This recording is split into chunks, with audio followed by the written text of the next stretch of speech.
Hello everyone and welcome to my film diary. I am Frankie and I didn't think it would take me so long to get another video out, but life has been unexpected this year. But here I am, so I want to talk about 3 Ernest Borgnine films I watched very recently. So my movie watching has been abysmal lately. I think I watched 2 movies in July. Maybe 3, but I think it was only 2 in the end. I don't even remember the last time that happened. But anyway, as I'm recording this, we've got 1 full day in August completed, and I watched a movie, which I will talk about today. So that's off to a good start, and fingers crossed I can get back into the swing of things, and also for finding a chance to record. The first movie I'm going to talk about is what kicked off this idea, because I didn't plan to watch 3 Ernest Borgnine films, but then I watched the Poseidon Adventure. So I wish I had had a chance to record after I watched this, because I was really excited and I feel like I could have done a whole video just gushing about that pretty much. But instead I'm here to, like a month later or something. I don't even know. Did I watch this in July? It might have even been June. But anyway, I rushed out and bought a Blu-ray as soon as I had watched it. I feel like I have a thing, like a love for 70s disaster films, and I don't know how many there are. I haven't watched that many, but I feel like I need to find a list.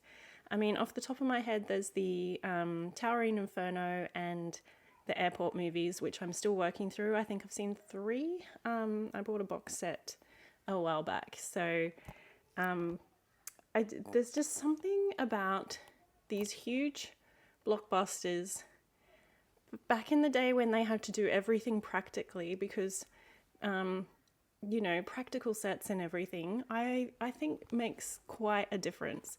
As much as you can get away with a lot more in modern films when you can use digital effects, which can be really good, especially for, say, space movies and things.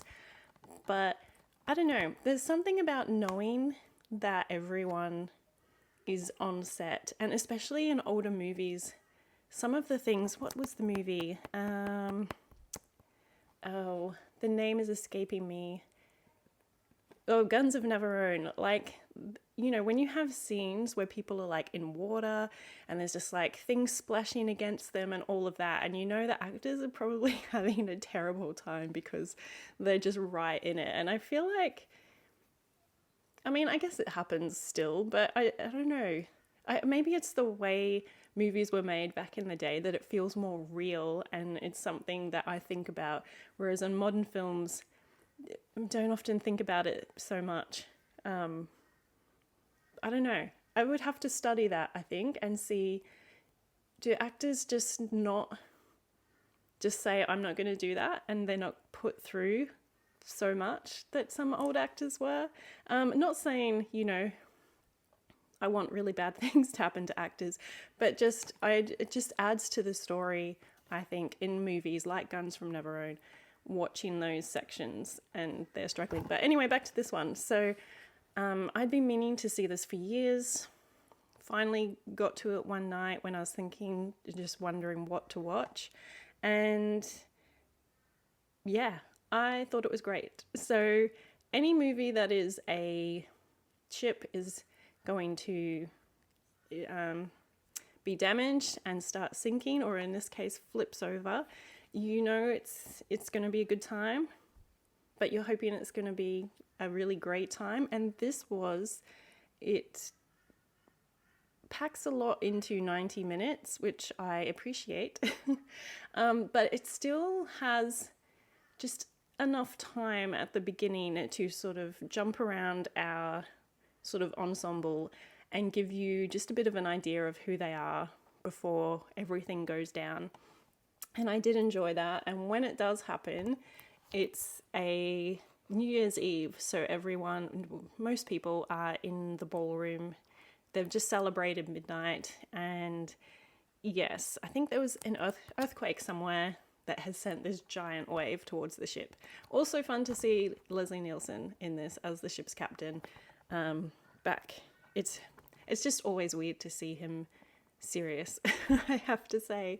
But to go to Ernest Borgnine, he is one of those actors that I've known the name as long as I can remember, but I haven't really seen him. I had seen him in 2 films before this. One was Jesus of Nazareth. Don't remember who he was in that. It's been a number of years since I watched it, but that's a huge thing. So there's a lot of people in that. And the other one was Ghost Story, I think it was called. And I watched that also years ago because Fred Astaire was in it. And so I assume Ernest Borgnine was just one of the... from memory, that's just like a number of older men get together and tell stories. And it's like an anthology film. So I imagine he was just one of the guys with Fred Astaire. But, you know, I haven't seen a film where he's like a main star or, you know, back in the early days, because I think he was sort of what, maybe 50s through 70s was sort of the peak time. I would have to research that. He's been in a lot of movies. I've had a quick look through filmographies just to see what's available. But him in this movie, it was interesting. He's not one of those people that as soon as he comes on screen, you're just like, oh, hey, who's this? Because he was playing a very shouty man, and which is generally not fun. But I just really grew to love him over the course of the movie. And so, yes, at a certain point in the movie, I was like, actually, I love this guy. Please survive. Because that is the thing with these movies, is you really want everyone to survive. You never know. Generally, you know, they're not all going to make it. And so you're wondering who is going to make it. But I was pretty gripped in this straight away. I probably am a bit in the minority of this, judging by ratings and reviews when I looked afterwards, but you know, that happens quite often. So yes, after I watched this, I was like, okay, Ernest Borgnine was good. I want to see more. What has he been in? What should I watch next? And I ended up, through some advice, I watched Marty next, which is from 1955. Also, it's in the 50s. We'll go with that so I can know I'm correct. And this is a film that actually has been on my radar for a number of years because I've seen the cover and I've seen people mention it.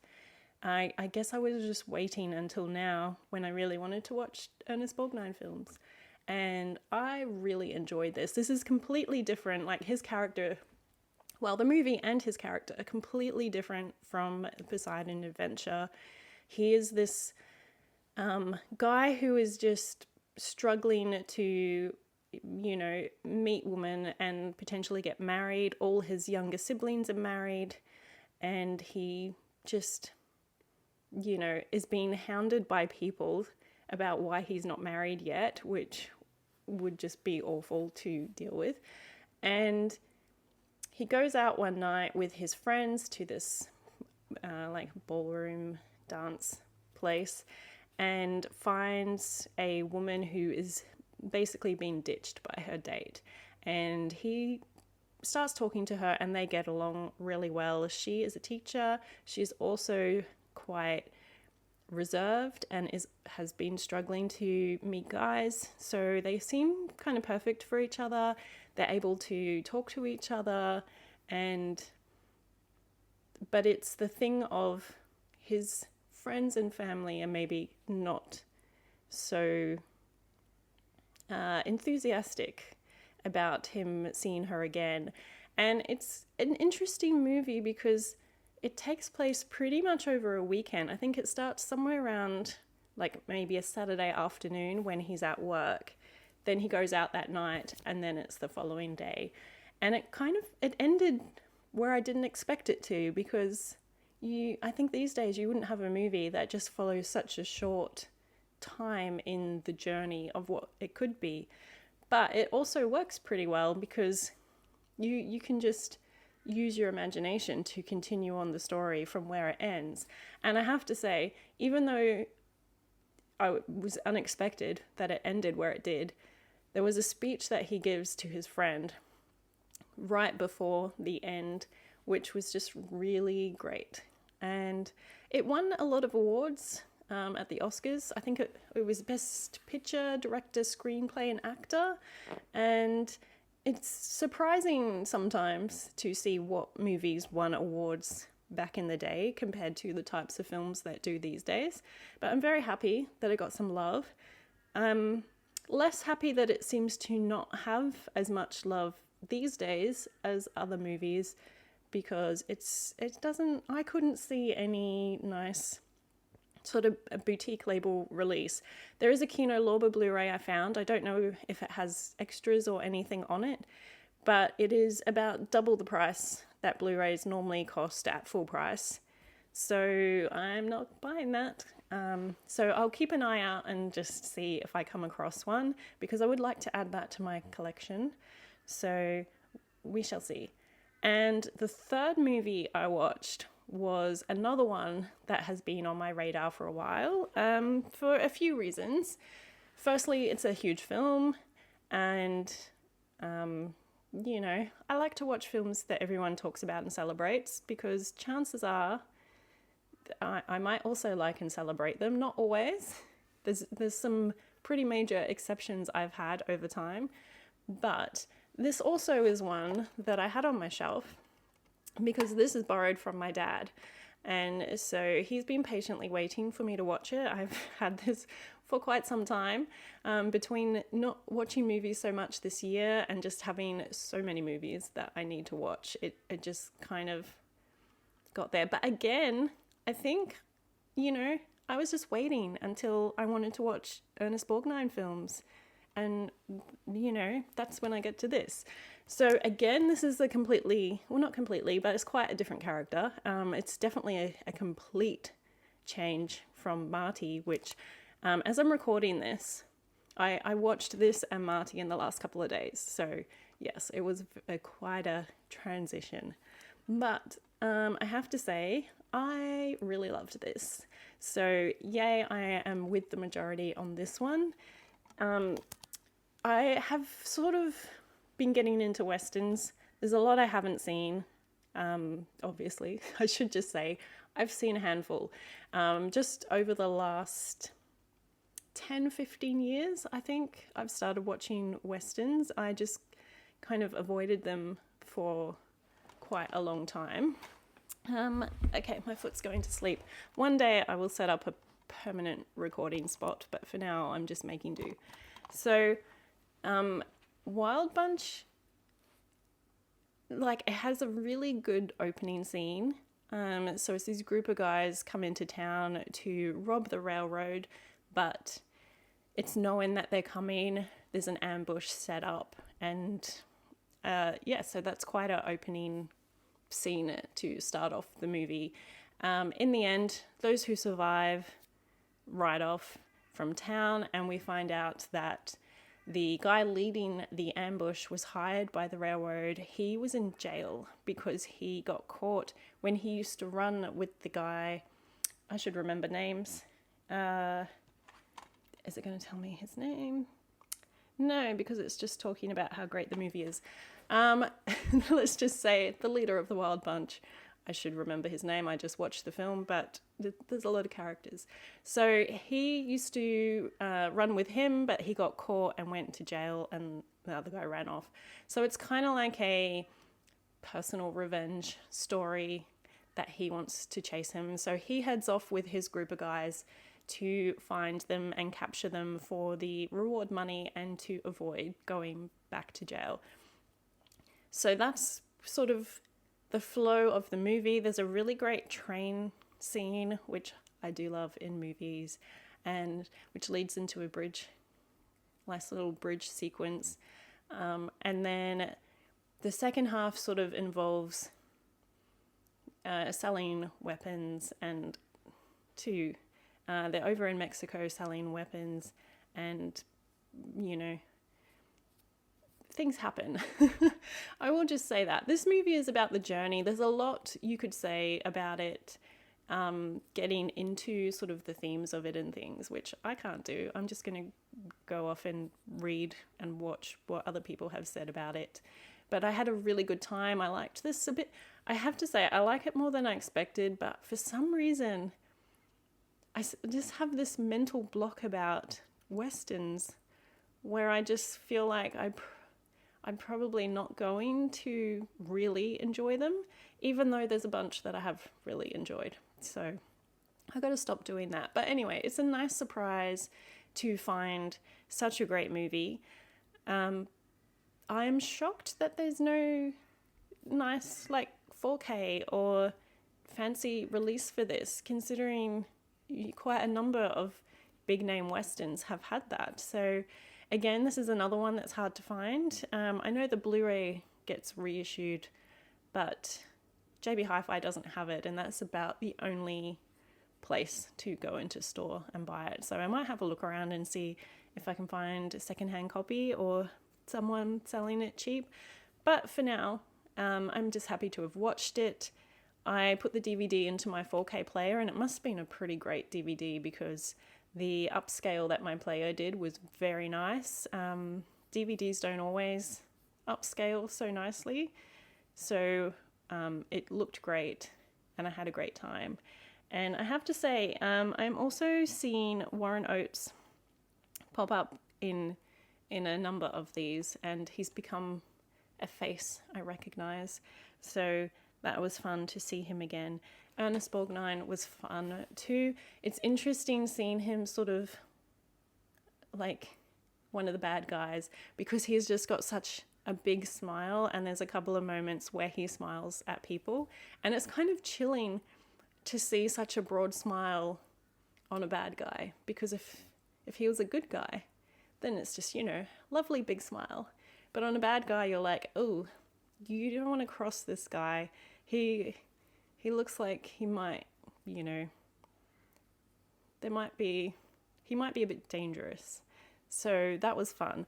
So I'm really enjoying this unexpected dive into Ernest Borgnine's films. I also have started watching McHale's Navy, which is another very different side of him, because it's a very sort of silly comedy sitcom, I don't know if you call them sitcoms when they're just, what is the meaning of a sitcom? I just tend to go to that for any 20-minute episode TV shows, but I don't know if, anyway, I've started watching the series. It's all on YouTube, so that's been easy to find, and I will continue with that. I've only seen one episode. Also fun that the guy that one of the main guys that comes and joins them looks a lot like the actor who plays McGee in NCIS, and so it's pretty funny because there's some similarities that I just feel like if they were going to do a remake, that actor, well, maybe he'd be too much the same for that role. But anyway, it was a fun thing to notice. So I'll keep watching that. I'm going to keep working through movies. There's a few available streaming. I don't have too many streaming services, but also a lot of old films can be found on YouTube. So I have my fingers crossed that a lot of older ones that are not streaming, I will be able to find that way. And we'll see how I go. I will update if I do watch some more films. I would try and be a bit more regular with videos. I was thinking of monthly wrap-ups of what I watch that I don't make separate videos for, but then I barely watched anything in June. I think the one film Marty I watched in July.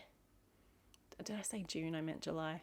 Marty I watched in July. I think the other movie I watched was a Hallmark movie at the beginning because I was a bit stressed and I just needed, a comfort movie. So I turned to Hallmark. So not much to talk about, not many new additions, but I might look at that if I can get my movies going again.